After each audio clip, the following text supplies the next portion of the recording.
South Dakota hill country, a majestic tapestry of earth and sky. The people who live here, people who understand the natural wealth of their surroundings, have wonderful traditions of celebrating what they have. But this regal setting on the Great Plains conceals a sad reality. These people are among the poorest in America.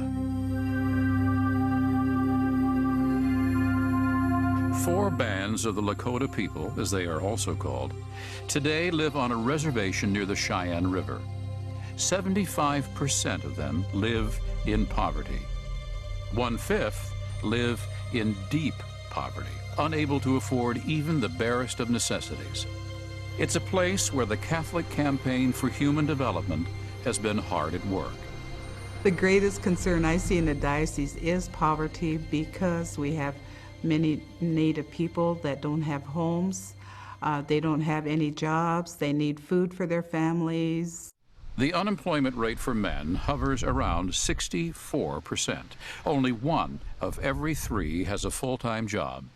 We have largely overcrowded households where 2 to 3 families because of the lack of housing. The major employer on the reservation is the Cheyenne River Sioux tribe itself, but of those employed, 90% of them are still living below the poverty line. Tanya Fiddler oversees the 4 Bands Community Fund, set up to spur business ownership and entrepreneurship among the Lakota people. 4 Bands Community Fund, this is Louise speaking. How may I help you? We've made over 80 loans in the last 4 years. Our first year, the average loan size for a microloan was $1,000. And as the customers' capacity has grown, the capacity to borrow more has grown. Our average loan size now is $10,000. This is our loan application. And I love helping people and seeing the look on their face when they come in and I tell them, we've reviewed your loan application and you are eligible. The Catholic Campaign for Human Development was on the ground floor with crucial startup money, helping to establish a financial base for the community fund. Savings needs to be a family effort. And providing resources for business education classes called CREATE. I'm just so happy for our entrepreneurs because they've struggled so hard.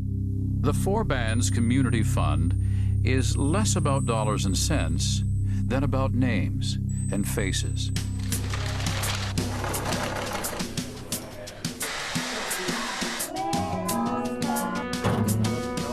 It helped Gerald Davidson build his plumbing and heating business. It helped Eva Gilbert set up a hair and nail salon. It helped Mike Ducheneau turn a fascination with cars into a full-fledged auto repair business. What kind of snow cone would you like? And even helped 11-year-old Blake Farley start his snow cone company. Really good. And it helped Cheryl Redbear find economic vitality after suffering a series of strokes. Cheryl makes native regalia and beautiful hand-sewn quilts. She took the 4 Bands CREATE class, then turned her hobby into a livelihood. I learned how to run a small business. I learned how to budget, finance. Hi, Cardi, you got your cape all finished. And they helped me out throughout the course, and it was great. Cheryl Redbear is one of our best homegrown customers.